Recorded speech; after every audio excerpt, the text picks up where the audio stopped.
Hey guys, what's up? We're back for week 2 of Avatarless Draft Premier League featuring myself and my opponent Blue. I am on the Mystic Kings with a few of my good friends, as I mentioned last time, and I'm here with my week 2 game trying to move to 2-0 after a close victory week 1 against a really strong opponent. This time around Blue, someone I'm a little less familiar with, but seems like a really solid player. I think my matchup here is a bit more favorable. Definitely like the positioning. I got Tapu Koko, was able to open the door. Bait in things I can take advantage of like Vileplume and really force him in the back foot. Also, I have the ability to revenge kill one of his more threatening Pokemon in Garchomp. I even switched into it once with the Shuka Berry, which can come in handy there. Victini has an abundance of offensive and utility options that could go for to really shut things down. Potentially even being able to thwart things like an Necrozma sweep, which can come very handy for him, as Necrozma is such a versatile Pokemon that a lot of different sets can prove handy against me. Overall, his most offensive options are probably just like a Taunt plus Super Fang variant of Cinderace to just weaken things down to sweep with things like a Scale Shot Garchomp and a setup Necrozma, if I had to guess. His main breaker would probably be like a Specs or a Carmine Primarina there. I could even see like a Whirlpool's Parish Song set, I suppose, although with the amount of momentum I have on my team, I don't know how great of an idea that would be. And then his Mandibuzz and Vileplume just seem there defensively. As for my team, I feel like Dragonite doesn't do a ton here, besides maybe forcing status and being able to check things like the Necrozma, like Preserve Multiscale, which can come in handy there, and also doing well against the Vileplume defensively, which is cool. The main idea I had with my team here was that that Volt Switch from a Shaka Berry, Tapu Koko is only going to be blocked by Vileplume, but I could take advantage of Vileplume with a lure, like a Choice Band, Dual Wing Beat Scizor, and seeing as his only flying resist was an Electabuzz, which he surely wasn't going to bring, he needed to fit Vileplume on this team, he needed to fit Mandibuzz on this team. Mandibuzz was kind of in the clear.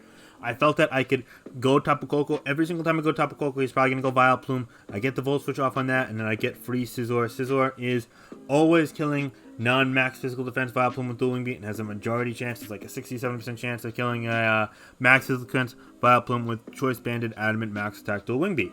And if he somehow predicts it and switches out, even like a slower, especially defensive Mandibuzz, which you'd figure he might have to check Nidoking, is going to get too killed by it. Cinderace is going to get too killed by it. A Necrozma is getting too killed by it. Rocky with Garchomp, so the only thing that would check me, and I kind of figured he'd have to be the Fairy Resist Berry, or even Yachi Berry for Glaciate on Victini, or Dazzling Gleam on Tapu Koko, even for Ice Beam on Nidoking as well. So yeah, a lot of different ideas there.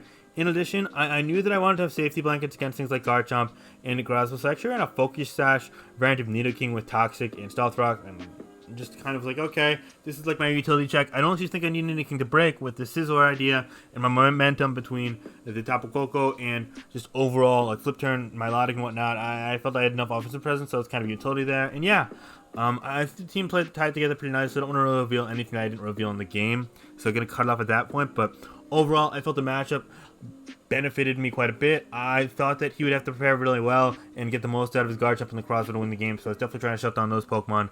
The game plan was always to lead with Tapu Koko because it does well against everything besides the Vileplume and potentially a Scarf Cinderace or a Banded Garchomp, and I was willing to risk those Pokemon. He actually does call me and leads with the Cinderace, and I want to scout Scarf right off the bat, so I'm just going to switch to Milotic. I suppose he's scared of me going for something like a Choice Specs attack and taking him out because he wasn't Scarf. That's fine. I switched second on turn 1, though, so that led me to believe that I didn't want to stay in necessarily moving forward, as it might be a plus speed, and I was a slower variant of the Tapu Koko, so that was pretty important there. But anyway, I just want my Milotic going safe against all Cinderaces to start off the bat. I didn't want to lose Multiscale and Dragonite either. And from there, he goes Vileplume, so I'm like, oh damn, oh damn, oh damn. I don't want to lose any crap. I don't want to like risk taking a status with Flip Turn or Rocky Helmet from Flip Turn. So I just got Hard Scizor, and he goes Leech Seed, which is a great play, but now I guess he's kind of going to be caught in the lure I set for him already, which is amazing. I get the Dual Wing Beat off. He's not even Rocky Helmet, so I get a kill on the Vileplume right off the bat, and I'm up 6-5. Humongous win for my strategy there. I go my Milotic on Cinderace's plan, and yeah, he can go for the Super Fang.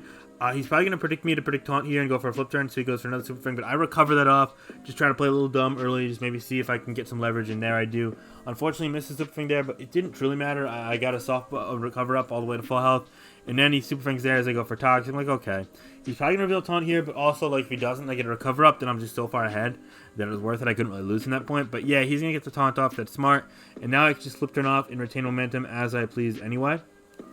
And he goes Necrozma, And with a crit that does 17, which is kind of sucky for him, that does mean he has some HP investment. I go Victini here, just trying, okay, I can be a generally pretty good threat here. But I'm just going to go U-turn and just try and regain momentum. As he goes Cinderace, I kind of expected Garchomp, but maybe he's scared of Glaciate, so that makes some sense. I get my Lottie back in here now. He U-turns, and I think I use this opportunity to get a recover off here. And now he goes to Primarina, which, seeing as he's slower than my very slow, my Melodic, that actually means he's like a 0 speed, like Specs variant, which is fine. I know he's going to Moonblast there, so I go Scizor. I'm like, even if it does over half, which it does, I'm an offensive Scizor, I can still U-turn out, do a million. And yeah, see, I do 31 to Mandibuzz, which means he's max physical defense, so he's already in Tapu Koko range. Now, he goes Garchomp, predicting electric move. I call that and get the Gleam off. So now, at this point, he has no switch in to my Tapu Koko because the Vileplume's dead because the Wing Beat lower, which came in handy. And now the Garchomp is not only weakened, but it's lost its berry, so it's in Gleam range. So all of a sudden we have Mandibuzz in range. Cinderace is quicker, but it's in range. We have Primarina, which can't switch in, but maybe lives one. I don't know. I'm a lot of special attack. So really his only check to me is Necrozma, and it does turn out he's especially defensive Necrozma, which is good for Nidoking, is good for Koko. Actually a really interesting bring by him, but that means that he lost a win condition. He needed Necrozma to kind of win the game.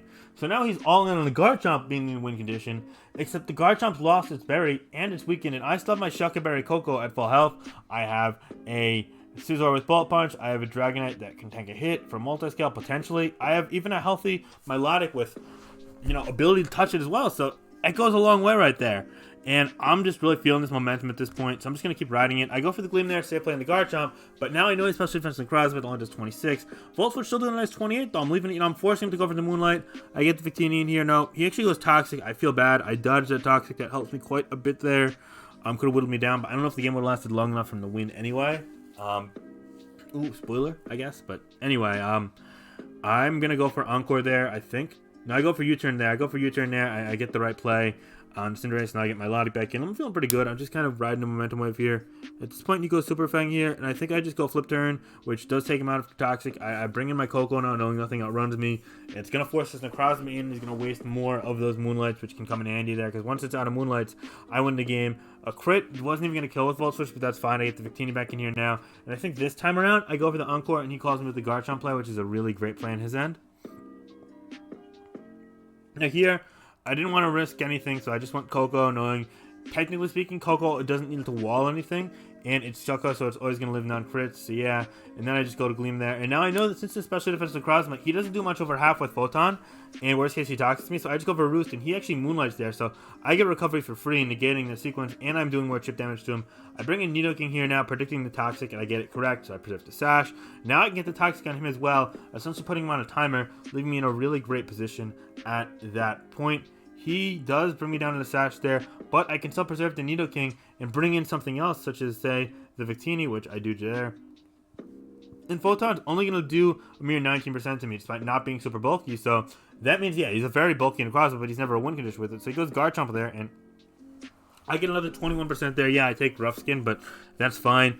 Another victim of Tapu Koko. Gleam would kill him there. So he goes Necrozma, but Necrozma is weakened in poison, so Gleam is going to also leave him low. Mini's going to waste more recovery. He's not getting kills there. He's just totally on the back foot at this point. I get a Voltage Up back into Victini, and we can just start the same exact sequence over and over again. Thankfully, I dodged the Toxic before, which does help me, but ultimately, I feel it's been a really good spot. I go U-turn here, right back to Tapu Koko, and this time around there's no hiding as things are pretty weakened, so he lets go to Mandibuzz, putting in the 6-3 spot. Now he goes back to Necrozma, that's fine with me. I can fire off a Volt Switch, retaining momentum, bring back that Victini, and catch him right back in that same loop as he goes for that Moonlight, opting to heal up, which is fine. It gives him life against Tapu Koko, but he's not making any progress, whereas I'm just pivoting all game long. He finally does land a Toxic, but it's on my Milotic, which is basically just a fodder pivot at this point. That's fine. I don't mind eating that Photon. Guys are probably like, what, 30%? 33%. Yeah, I get the Flip Turn off there, and that's going to put me in a spot to go Tapu Koko here. And after all the poison damage, it's going to leave him quite low, but I don't think it was quite in range of Thunderbolt always, so I just go for the Volt Switch. Actually, a Hydro Volt Switch and get Victini in here. He goes for the Moonlight, but at this point, he's running out of the Moonlight PP, as you can see. So he goes Primarina here. I go for the U-turn. That's fine with me. What I do ultimately is go Scizor here, and I just want to U-turn chip it. And at this point, I know I don't really need the Dragonite, so I just go to it, figuring if he goes Moonblast, that's fine, he's going to blow me up. But I live a Scald easily by multi-scale.